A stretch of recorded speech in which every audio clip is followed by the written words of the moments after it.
Reka tubasuhuze kandi tubifurize ibihe byiza mwe mwese mudahwema kudukurikira umunsi ku munsi. Nk'ibisanzwe nanone tuje kurebera hamwe amakuru agezweho mu Rwanda. Uyu munsi tuje kurebera hamwe ibibazo bishobora guterwa n'ibura rya esansi hano mu Rwanda.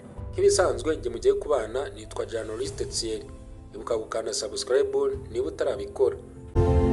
Nk'uko amakuru abivuga, ibihugu bimwe na bimwe byo ku isi byatangiye kwisanga mu kibazo gikomeye cy'ibikomoka kuri peteroli, ahanini gituruka ku makimbirane ari hagati ya Iran, Leta Zunze Ubumwe za Amerika ndetse na Isiraheli. Izi mvururu zagize ingaruka ku bikorwa remezo by'ingufu n'inzira z'ingenzi zinyuramo ibikomoka kuri peteroli, cyane cyane mu muyoboro wa Hormuz unyuramo 20% bya peteroli ikoreshwa ku isi. Ikigo mpuzamahanga gishinzwe ingufu IEA cyavuze ko uku ariko guhungabana gukomeye kubayeho mu itangwa rya peteroli, aho umusaruro wagabanutseho utugunguru turenga miliyoni 10 ku munsi, bigatuma ibihugu bitangira gukoresha ububiko bwihutirwa kugira ngo bigabanye ingaruka ku isoko. Kubera iyo mpamvu ibiciro bya peteroli byarazamutse cyane, aho igiciro cy'akagunguru cyarenze amadolari 110, kandi birashoboka ko gikomeza kuzamuka. Mu gihe ibiciro byifashe gutyo, reka turebe ingaruka iyi ntambara ishobora kugira ku Rwanda. Ubundi mu busanzwe lisansi nyinshi igera mu Rwanda ikurwa ku byambu byo muri Tanzania, Dar es Salaam na Mombasa muri Kenya, kugira ngo igere kuri ibyo bihugu iba yaturutse ahandi. Kugeza ubu 40% bya lisansi iza muri Afurika y'Iburasirazuba iba yaturutse mu Buhinde. Leta Zunze Ubumwe za Amerika ziherutse kwemerera Ubuhinde ko bushobora kugura ibikomoka kuri peteroli mu Burusiya.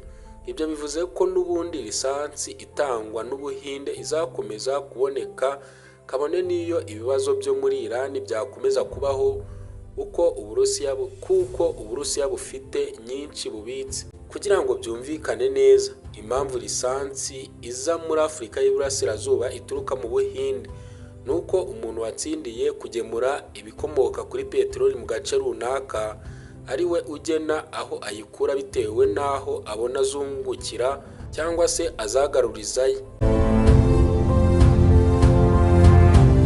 Indi lisansi iza muri aka karere ingana na 37% ituruka muri Arabia Saudite, ariko itanyuze mu muhora wa Hormuz wafunzwe n'intambara yo muri Iran.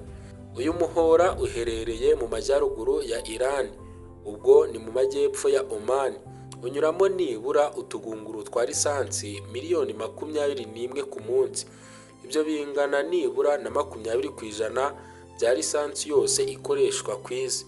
Mu yandi magambo, akagunguru kamwe muri 5 ku isi hose tunyura muri uyu muhora. Niho hanyuzwa ibikomoka kuri peteroli bya Arabia Saudite, Iraq, Leta Zunze Ubumwe z'Abarabu, Kuwait na Qatar, cyane cyane gaze kuko ariyo nyinshi iki gihugu gikungahayeho.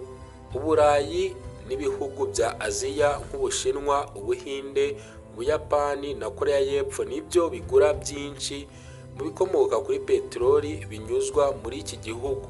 Biriya bikomoka kuri peteroli bingana na 37% byinjira muri Afurika y'Iburasirazuba bivuye muri Arabia Saudite, ariko bidaturutse muri uriya muhora. Ikoresha indi nzira iri hafi ya Yemen, iyo ni umuhora wa Bab el-Mandeb. Icyo gihe bica mu Nyanja Itukura bigakomeza muri Bab el-Mandeb bikerekeza mu kigobe cya Aden, byinjira muri Afurika y'Iburasirazuba, byinjira muri aka karere binyuze mu muhora wa Hormuz. Ibyinjira muri aka karere binyuze mu muhora wa Hormuz bingana na 27%. Ibyo nibyo bishobora kugirwaho ingaruka n'intambara iri kuba muri kariya karere.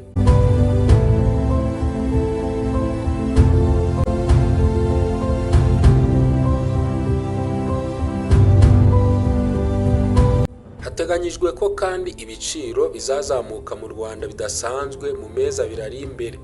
ibiciro bya lisansi mu Rwanda bihindurwa buri mezi abiri.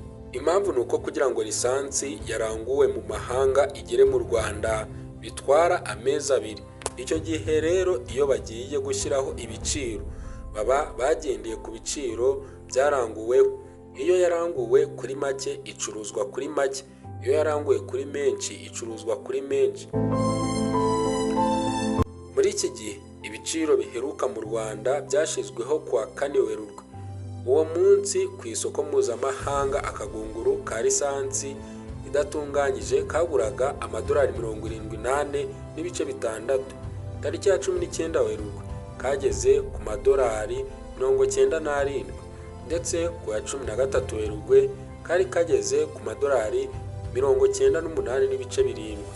Uyu munsi lisansi mu Rwanda iri kugura amafaranga 1989 kuri litiro, mu gihe mazutu hari 1948.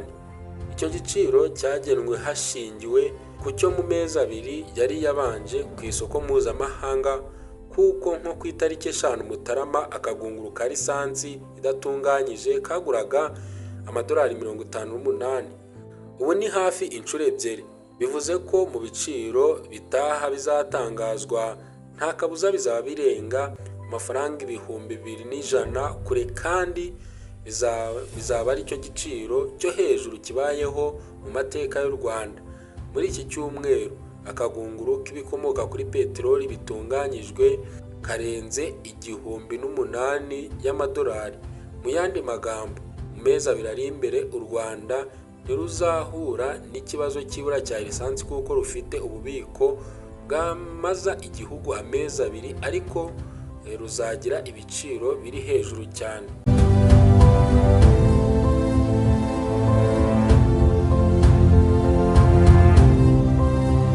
Hanyuma ku bijyanye na gaze, ubusanzwe kugira ngo gaze itekeshwe iboneke baba bafashe ibikomoka kuri peteroli bakabitunganya hakavamo lisansi, mazutu, peteroli isanzwe na jet A1 ikoreshwa mu ndege na gaze. Inganda nyinshi zitunganya iyi gaze ikoreshwa mu guteka ziherereye muri Amerika.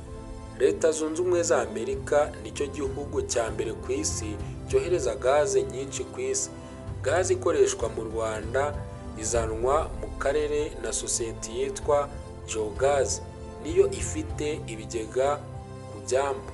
U Rwanda rukoresha gaze ituruka muri Leta Zunze Ubumwe za Amerika.